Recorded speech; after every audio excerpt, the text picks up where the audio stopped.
la puissance qui dort en toi pour changer les choses. Nous sommes dans le temps de la foi. Nous sommes dans le temps de la grâce.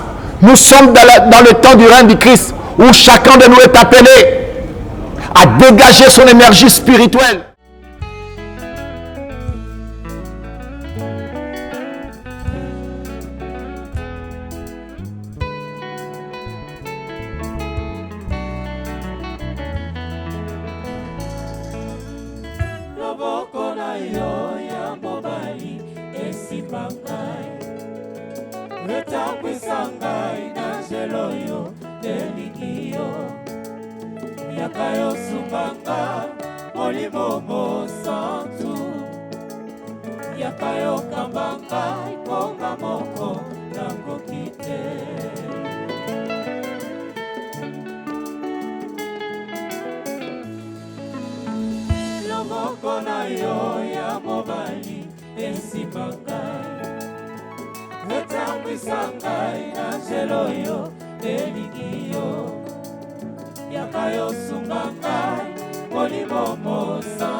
Shalom, shalom, que le nom du Seigneur Jésus soit glorifié pour l'opportunité, la grâce qu'il m'accorde encore en ce jour pour que nous puissions passer ces moments avec lui.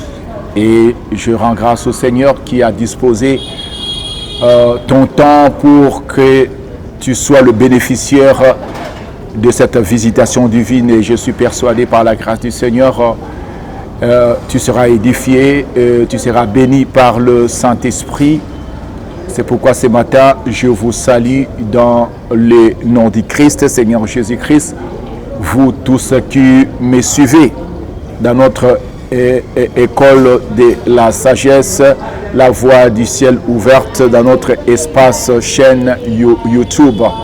Nous rendons de multiples actions de grâce au Seigneur pour ce matin.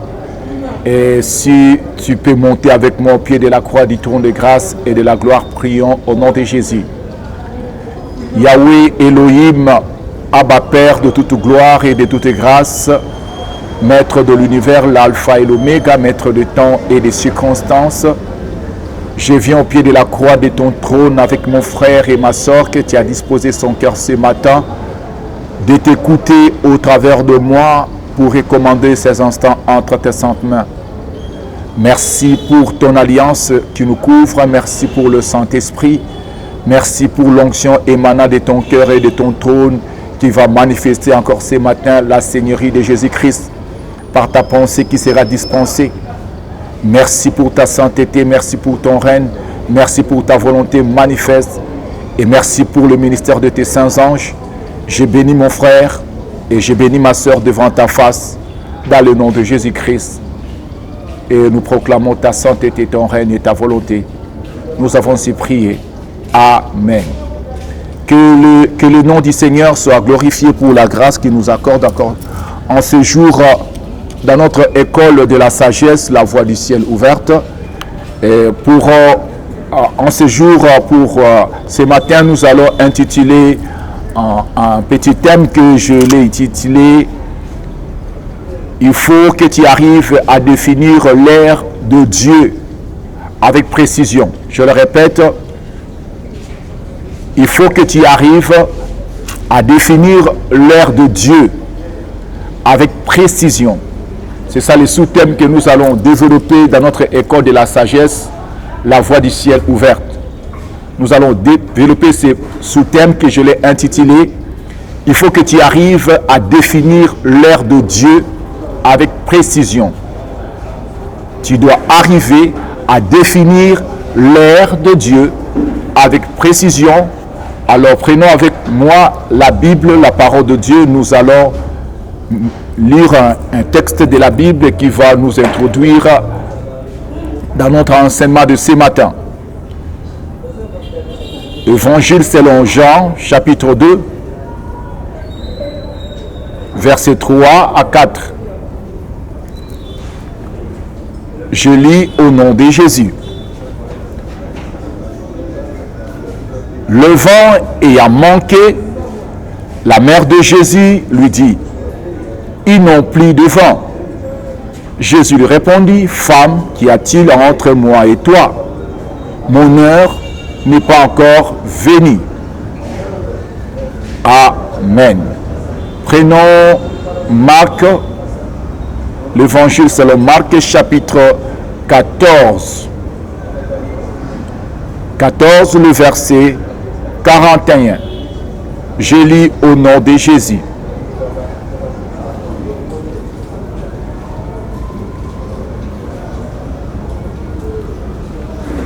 Il revint pour la troisième fois, il leur dit, dormez. Il revint pour la troisième fois, il leur dit, dormez maintenant et reposez-vous. C'est assez. L'heure est venue.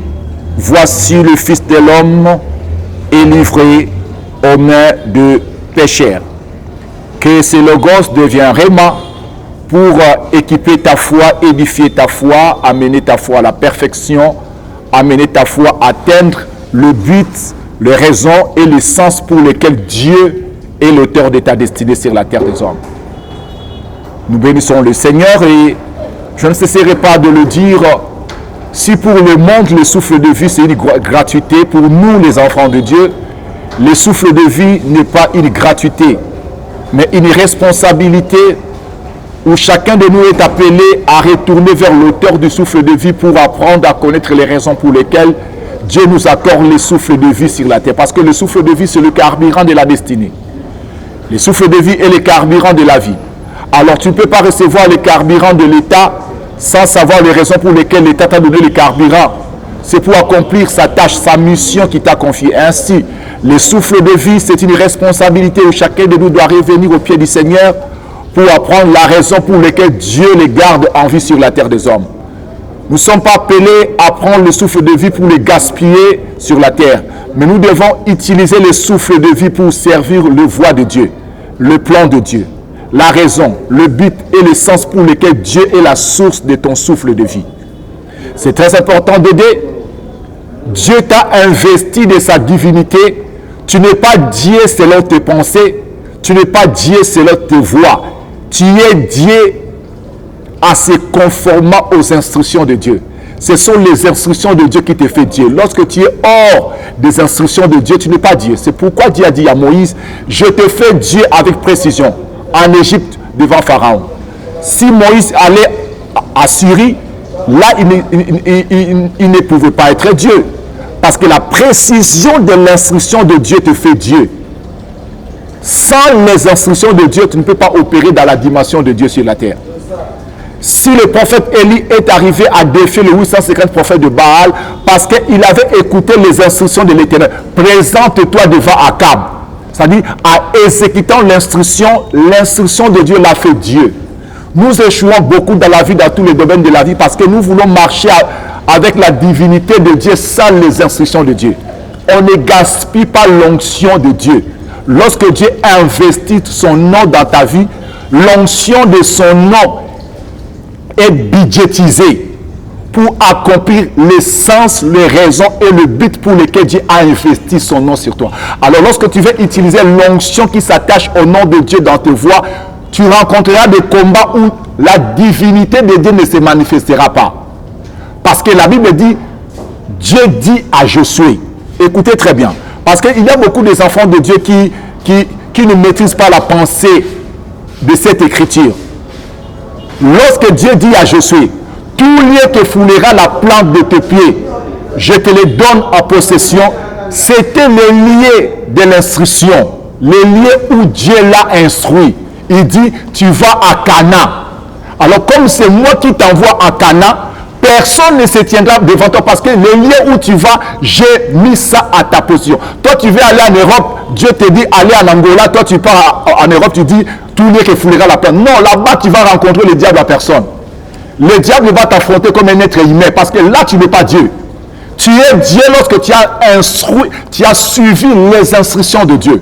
Tu vas en Angola, c'est l'instruction de Dieu qui te fait Dieu en Angola. Lorsque tu mets tes pieds en Angola, alors toute force qui cherchera à s'opposer à toi, il y a un principe qui est établi. tout lié, que tu fouleras la plante de tes pieds en Angola, je livre cela à ton pouvoir, parce que c'est mon instruction qui t'investit de ma divinité. Donc nous devons apprendre à rester au pied du Seigneur, quelles que soient les années, les temps que cela peut nous prendre. Beaucoup ont avorté leur destinée par la précipitation des choses. L'apôtre Paul a fait 14 ans, après avoir eu la révélation de Dieu, il a fait 14 ans pour apprendre à magasiner les informations de la révélation de Dieu, pour que cette révélation fasse de lui un expert dans les domaines spécifiques de Dieu. Parce que Dieu a plusieurs profondeurs. Chaque chrétien, chaque ministre est appelé à découvrir la divinité spécifique de Dieu, qui fait de lui expert dans les domaines spécifiques de Dieu sur la terre des hommes. C'est pourquoi un évangéliste ne peut pas être apôtre, apôtre ne peut pas être prophète, prophète ne peut pas être pasteur, parce que chacun est en train d'opérer dans une profondeur spécifique de Dieu. C'est pourquoi, en tant que nous, les enfants de Dieu, je parle bien dans tous les domaines de la vie, que ce soit au mariage, dans le mariage. Tu ne peux pas aller emprunter le chemin de mariage sans l'instruction de Dieu. Tu vas rencontrer le diable te rencontrera comme un être humain, non pas comme un Dieu. Alors lorsque le diable te rencontre comme un humain, alors tu ne peux pas vaincre le diable. C'est pourquoi beaucoup de mariages sont avortés suite à quoi? Parce que tu empruntes le chemin du mariage naturellement, sans la divinité de Dieu, sans l'instruction de Dieu. Alors lorsque le vent souffle, tu ne peux pas résister parce que le diable ne se tient pas devant Dieu. Le diable ne se tient pas devant les enfants de Dieu parce que les enfants de Dieu ont la nature de Dieu. C'est pourquoi il y a un principe établi. Personne ne se tiendra devant toi tant que tu existeras. C'est Dieu qui parle. Tant que tu existeras, Dieu sur la terre, personne ne se tiendra devant toi. Quiconque empruntera ton chemin sera livré à ton pouvoir, parce que le chemin dans lequel tu marches sur ma parole. Alors, la personne qui marche sur la parole de Dieu, le diable ne peut pas emprunter le chemin de la parole. C'est pourquoi il est très important pour chacun de nous, tant que des enfants de Dieu, chacun des chrétiens, tant que des serviteurs et des servants de Dieu appelés dans le saint ministère pour l'édification, la perfection de sang, nous devons apprendre la démérance au pied du Seigneur pour recevoir de lui les instructions. Et c'est la raison pour laquelle cette école de la sagesse est mise en place, où nous donnons la responsabilité au Saint-Esprit de nous enseigner la voie du ciel ouverte. Comment saisir la rencontre entre le temps et le but de Dieu concernant ta vie. C'est pourquoi le sous-thème de ce matin, nous l'avons intitulé « Il faut que tu arrives à définir l'ère de Dieu avec précision ». Et nous venons de lire avec toi et moi l'évangile selon Jean chapitre 2, verset 3 à 4, et puis l'évangile selon Marc chapitre 14, verset 21. Mes frères et sœurs dans le Seigneur, laisse-moi nous dire, il faut que tu arrives à définir l'ère de Dieu avec précision pour que la vanne de sa puissance s'ouvre sur toi, en toi et avec toi. Mes frères et sœurs dans le Seigneur, la prière est du sens suivi de ton action qui, lorsqu'elle coule dans le projet de Dieu, trouve l'efficacité de sa puissance. Je ne peux pas parler de Dieu à ta taille. Pendant que je suis en train de te parler, je ne suis pas destiné à te parler de Dieu à ta taille. Mais à la taille de Dieu, à la taille de la grandeur de Dieu, afin de t'aiguiser, afin de te transporter dans l'atmosphère prophétique, pour que tu puisses atteindre la perfection ainsi que la grandeur que Dieu attend de toi sur la terre des hommes.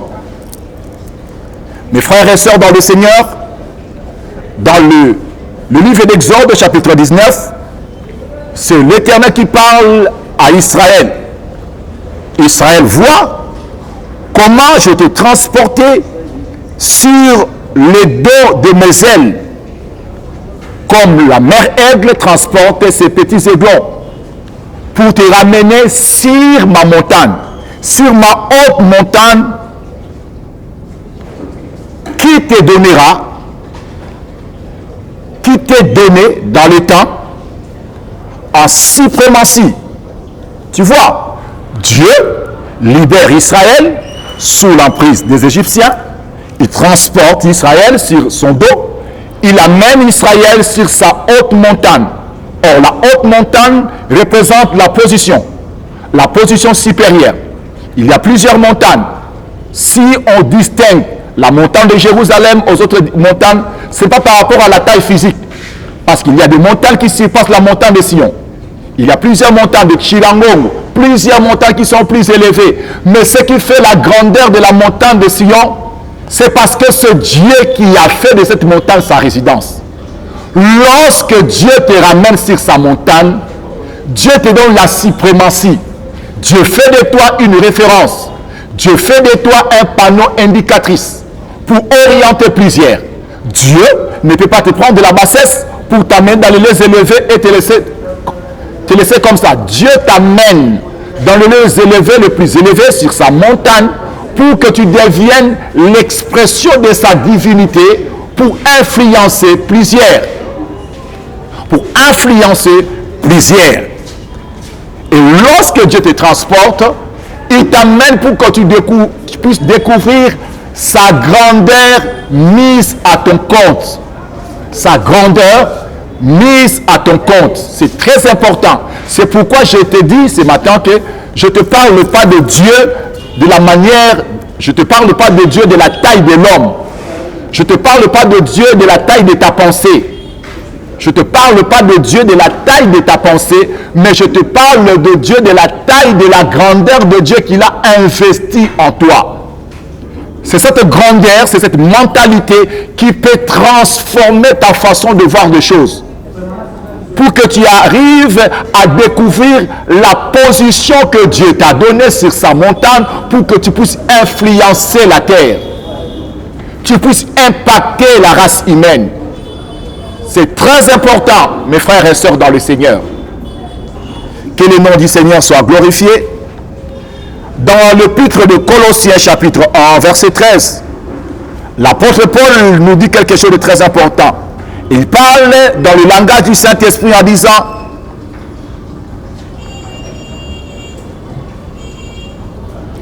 dans l'épître de Colossiens chapitre 1, le verset 13, tu vas remarquer l'apôtre Paul est en train de parler le langage du Saint-Esprit. Et lorsque le Saint-Esprit parle, le Saint-Esprit méprise la réalité extérieure. Il méprise la réalité dans laquelle tu traverses. Il méprise la réalité, le contexte dans lequel ton corps est en contact.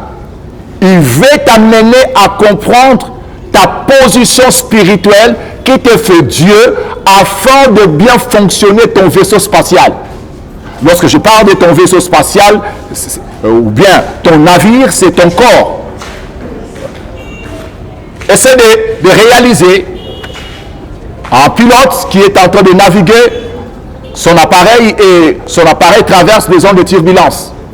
C'est l'appareil qui traverse les zones de turbulence, mais c'est le pilote qui a la capacité de contrôler son vaisseau pour faire traverser son appareil des zones de turbulence.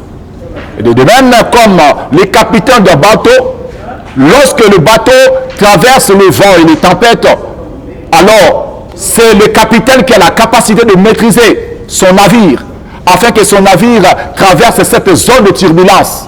Et tant que les enfants de Dieu, nos corps peuvent arriver à traverser de moments douloureux, de moments difficiles.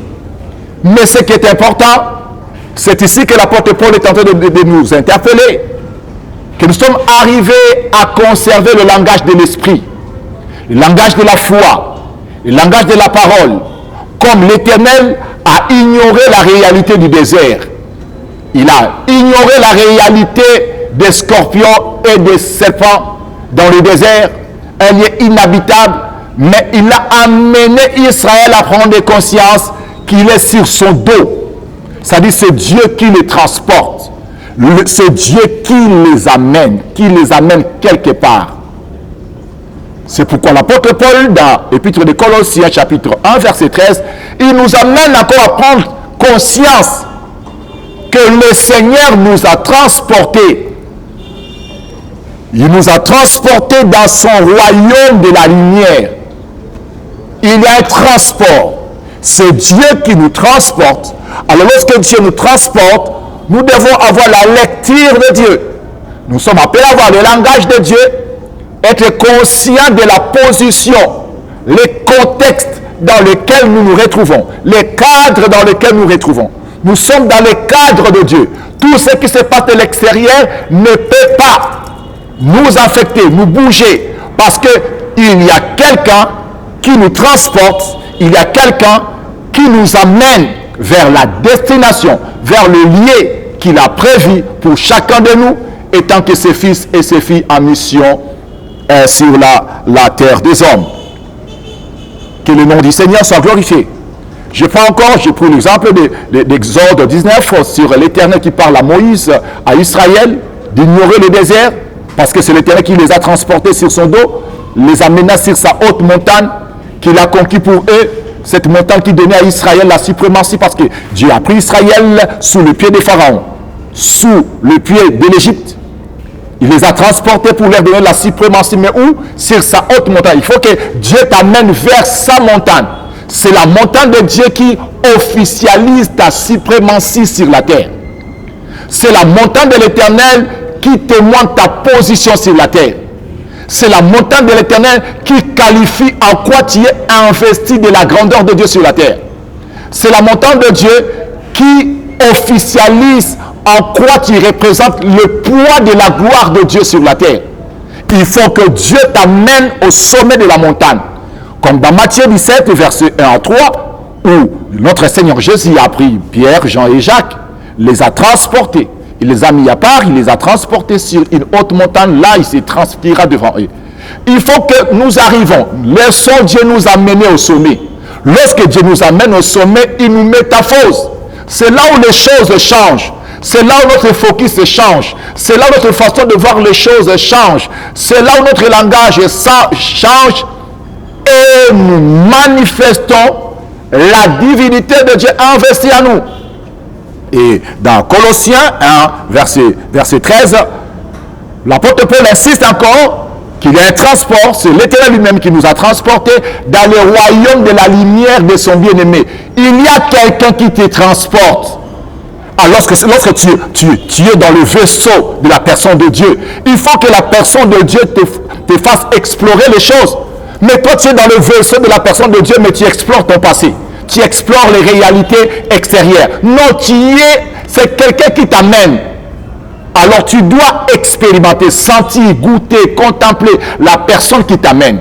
Il te transporte. 2 semaines passées, il y a un milliardaire américain. C'est un milliardaire qui a mis son moyen en jet à la disposition de la science. On a inventé un vaisseau spatial qu'il a amené dans l'orbite. Et un gamin demande à ces milliardaires: qu'est-ce que tu as vu dans l'univers? Il était en train d'explorer un lieu inhabitable. Le lieu était inhabitable, mais le vaisseau spatial est devenu un lieu habitable pour le milliardaire d'habiter dans un lieu inhabitable. C'est-à-dire, il était dans ses réconforts dans le vaisseau qu'il avait amené dans un lieu inhabitable. Et le petit lui a demandé: qu'est-ce que tu as vu là-bas? Il a dit: est-ce que tu as vu des extraterrestres souriantes? Parce qu'il était dans ses conforts, dans un vaisseau spatial. Et lorsque la parole du Seigneur nous dit que c'est l'Éternel qui nous a transportés, nous devons tout faire pour expérimenter cette parole. Ce n'est pas un slogan. Il nous a réellement transportés dans le royaume de la lumière de son bien-aimé. Le Christ, le roi de gloire. Et le troisième exemple, c'est Balaam. Le contexte, le cadre, le lieu où Israël s'est retrouvé dans le désert.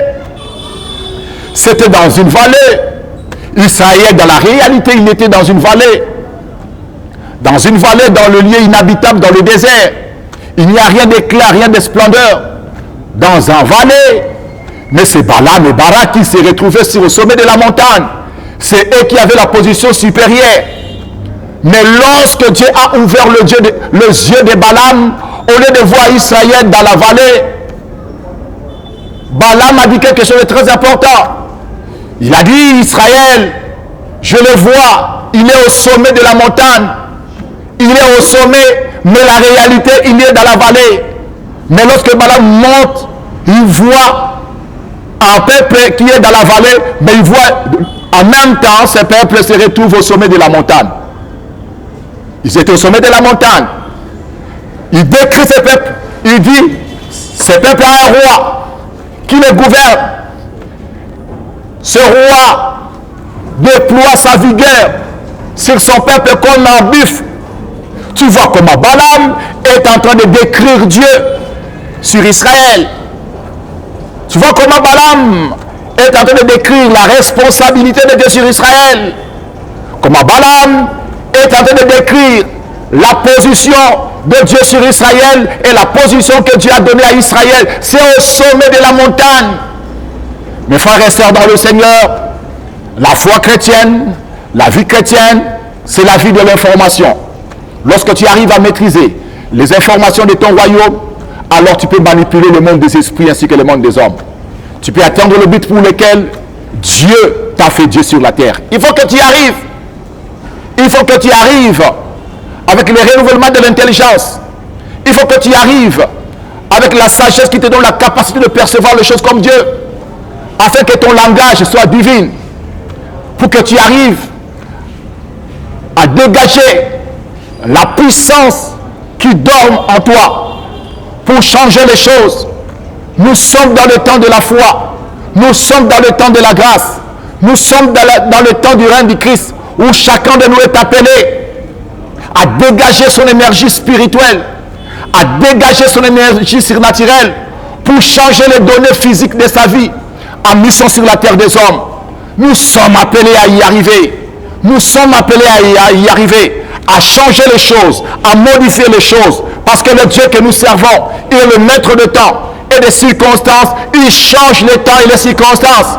Tu peux y arriver à changer les temps et les circonstances. Les temps et les circonstances dans lesquelles Jean nous décrit la fête de noces. Jésus a bien défini à sa maman, mon temps n'est pas encore arrivé. Mais Marie, elle savait dans quel temps, dans quelle position elle opérait. Elle savait qu'elle peut changer les temps, elle peut changer les circonstances. Lorsque tu arrives à percevoir Dieu dans son absolu, lorsque tu arrives à décrire Dieu dans sa façon d'agir, mon frère et ma soeur, tu peux changer les temps et les circonstances. Tu peux mettre Dieu en mouvement à ta faveur. Tu peux changer, bouleverser les choses. Tu peux y arriver. Lorsque tu opères dans cette dimension, les yeux s'ouvrent. Tu as le langage de Dieu. Tu as l'absolu de Dieu. Tu as l'absolu de Dieu. Tu as la possibilité de Dieu. Tu es agissant par le fer de Dieu. Parce que le ciel se soumet à toi. Le trône de la grâce est à ton service. La gloire du Père se manifeste. Parce que tu opères dans la dimension de la révélation dans laquelle Dieu témoigne son langage sur toi. Et je suis persuadé par la grâce du Seigneur que tu peux y arriver à voir les choses dans ta vie. C'est changer. C'est possible de changer les temps et les circonstances. Tu souffres, tu es malade, je ne sais pas quel problème que tu traverses.